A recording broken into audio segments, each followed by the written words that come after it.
आप कंगना रनौत जो स्टेटमेंट्स देती हैं वो पॉलिटिकल अपने आप बन जाता है। वो कंट्रोवर्सी में शी लव्स कंट्रोवर्सी और controversy loves her. Ram Ram मित्रों, आप सभी का हार्दिक स्वागत है आपके अपने चैनल द हिंदुस्तानी कल्चर में। और आज हम आप सभी के लिए एक ज़बरदस्त वीडियो लेकर आए हैं जो आप सभी के लिए बहुत ही ज्ञानवर्धक साबित होगा। तो आप वीडियो में अंत तक बने रहिए और वीडियो को लाइक एंड शेयर अवश्य करें और चैनल को सब्सक्राइब करें जिससे कि आप भी द हिंदुस्तानी कल्चर का हिस्सा बनिए। इस वीडियो का ओरिजिनल लिंक भी आपको डिस्क्रिप्शन में मिल जाएगा। तो चलिए वीडियो को स्टार्ट कर लेते हैं। कंट्री को आजादी पीक में मिली थी, असली आजादी प्राइम मिनिस्टर मोदी के आने के बाद 2014 में मिली थी, जिस पर अक्रॉस द स्पेक्ट्रम मतलब कांग्रेस कांग्रेस ने कई जगह एफआईआर भी करा दी है और कई जगह कोर्ट केस आ गए हैं, ठीक है, इनके उसमें आते रहते हैं।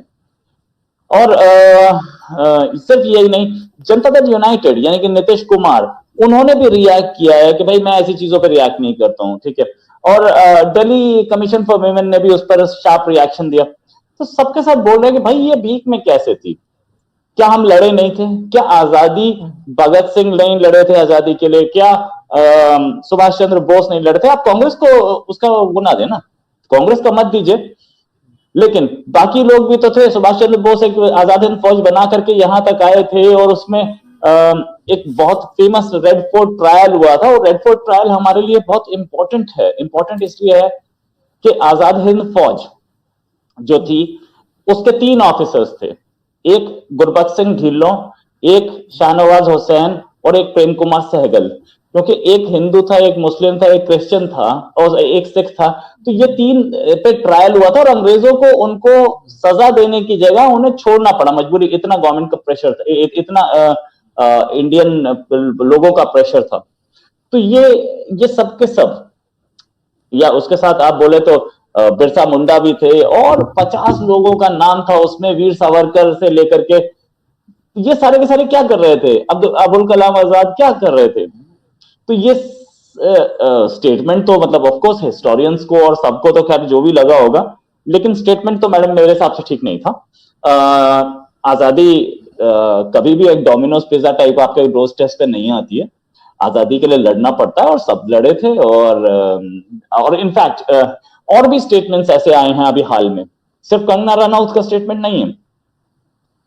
वहां यूपी में इलेक्शन आने वाला है तो उधर उधर समाजवादी पार्टी के लीडर हैं, वो बोल गए, समाजवादी पार्टी के चीफ इनफैक्ट वो बोल गए कि जिन्ना आजादी के लिए लड़े थे। उस पर भी बवाल हुआ, उस पर भी हंगामा हुआ कि जिन्ना कैसे लड़े थे, जिन्ना तो अपना कंट्री मांग रहे थे, जिन्ना इंडिया की आजादी के लिए कब लड़े थे। तो ये स्टेटमेंट्स आजादी पे एक कंट्रोवर्सी बनी है, बट स्टिल आई थिंक जल्दी ही ये कंट्रोवर्सी डाई डाउन कर जाएगी, क्योंकि ये सिर्फ स्टेटमेंट पे स्टेटमेंट है, बहुत ज्यादा इसमें मुझे कुछ दिखता नहीं है। बट स्टेटमेंट्स दोनों तरफ से गलत हों या दोनों तरफ से सही हों, ऐसे स्टेटमेंट्स वो सेंटिमेंट्स को तो जरूर हर्ट करते हैं। बिल्कुल आप सही कह रहे हैं, सेंटिमेंट्स को हर्ट करते हैं। लेकिन आप क्या ये है कि अभी आप कह रहे थे कि एफआईआर कट गई है इनके खिलाफ, जो है कांग्रेस ने भी कर दिया है और दूसरे लोगों ने भी, कंगना के। तो मेरे ख्याल से बोलने की आजादी तो है भारत में। अगर उनका अपना एक ओपिनियन है, वो ऐसा समझती हैं, तो मेरे ख्याल उनको राइट होना चाहिए कि वो बात करें। लेकिन साथ साथ कंगना हमेशा से न्यूज में रही हैं और हर थोड़े दिन बाद कुछ ना कुछ उनके कोई स्टेटमेंट आ जाती है। पहले भी सुशांत सिंह राजपूत के जो केस था उस टाइम पे भी हमने देखा था कंगना को बोलते हुए। और उसके अलावा भी उनका कोई ना कोई एक जिसे कहना चाहिए न्यूज चलती रहती है, चाहे वो ऋतिक को लेकर हो या कुछ भी। आपको लगता है कि ये सिर्फ पब्लिसिटी स्टंट है या अपनी कोई कोई फिल्म आने वाली हो उससे पहले इस तरह की बातें की जाती हैं कि लोग एकदम देखने लगे? इसमें इस तरह की भी कोई पॉइंट हो सकता है?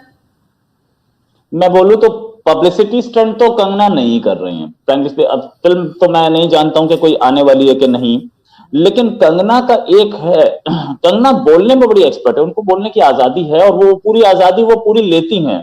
हमारे कॉन्स्टिट्यूशन ने जितनी आजादी दी है उतनी भरपूर वो लेती है।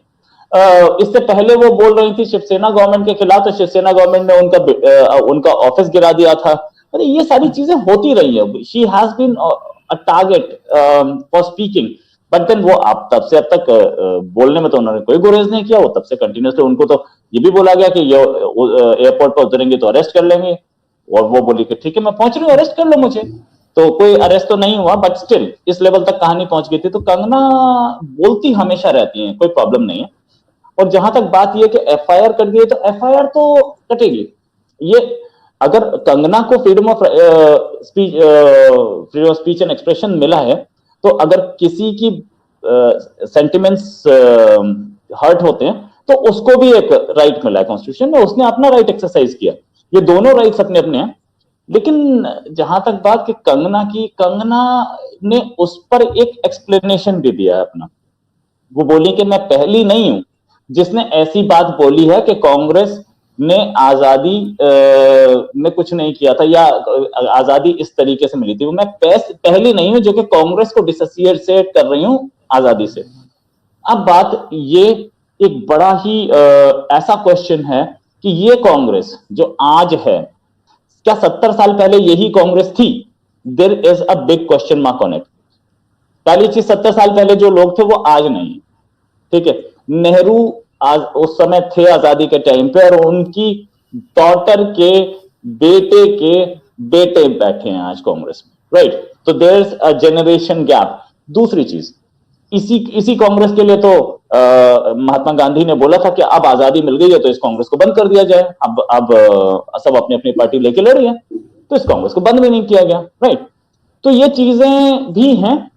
लेकिन कांग्रेस का, या उस समय की कांग्रेस का, या नेहरू का, या गांधी का कोई कंट्रीब्यूशन नहीं था, ये बात मानने के लिए तो कोई तैयार नहीं होगा इंडिया में। हिस्ट्री का स्टूडेंट तो बिल्कुल नहीं होगा, मैं हिस्ट्री का स्टूडेंट रहा हूं, तो इसलिए मैं तो बिल्कुल नहीं मानूंगा। लेकिन रोहित जी, जैसे भी आपने कहा, और वैसे भी इलेक्शंस होने वाले हैं, मेरे ख्याल 5 स्टेट्स में इलेक्शंस होने वाले हैं, ये कितने तो इंडिया में, तो उसके पीछे भी इस तरह की स्टेटमेंट्स आया करती हैं। किसी बताइए, एक तरीका है, हमारे यहाँ भी होता है कि अपोजिशन को या किसी दूसरी पार्टी को डैमेज करने के लिए कोई तरह की स्टेटमेंट्स किसी से दिलवा दी जाती हैं। क्या ये आपको उसका कोई हिस्सा लग रहा है कि क्योंकि इलेक्शंस आ रहे हैं तो इस जो गवर्नमेंट है वो इस्टेब्लिशमेंट को, सॉरी इस्टेब्लिशमेंट कह रही हूँ, हमारे असल में इस्टेब्लिशमेंट बहुत यूज होता है, अपोजिशन को जो है वो डैमेज करने के लिए या कुछ वोट्स कम करने के लिए इस तरह की स्टेटमेंट दी जा रही है, या आप समझते हैं कि नहीं, ये इनका टोटली अपना मामला है? क्योंकि वो तो खैर मैंने देखा था कि इनका ऑफिस गिराया गया था, फिर इनको कहा कि ये दिल्ली में आई थिंक नहीं पहुंच सकती, या कौन सी जगह इनको मना किया गया था आने के लिए।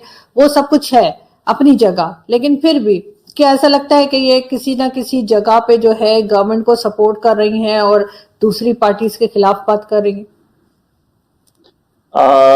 इनका स्टैंड हमेशा से गवर्नमेंट के फेवर में देखा गया है, कभी भी ऐसा ऑपोजिशन पार्टी के फेवर में नहीं देखा गया। लेकिन हाँ, इनका कोई पॉलिटिकल ऐसा हमें अभी तक एम्बिशन दिखा नहीं है। हो सकता है कहीं आगे जाके पॉलिटिकल एम्बिशन दिखाएं, लेकिन अभी तो नहीं दिख रहा, पहली चीज। दूसरी चीज ये कि एक ऐसा कंट्री है जिसमें 28 स्टेट्स और आपके पास 7 यूनियन टेरिटरीज, अभी शायद 6 हुई हैं। एक यूनियन टेरिटरी को लक्षद्वीप और दादरा नगर हवेली और दमन दीव को एक कंबाइन किया गया।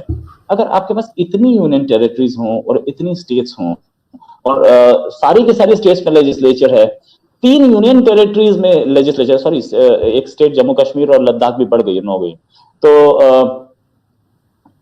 3 यूनियन टेरिटरीज में आपके पास लेजिस्लेटर है, जम्मू कश्मीर, दिल्ली एंड पौंडीचेरी। तो आपके पास इलेक्शन पे जाने वाले जो स्टेट्स होती है वो 31 हो जाती है, 31। और 31 का मतलब आपके कंट्री में पेरिनियल इलेक्शन होते हैं। आप हर साल, नेक्स्ट ईयर हम देखिए 7 स्टेट्स हमारी इलेक्शन पे जाएंगी, ठीक है।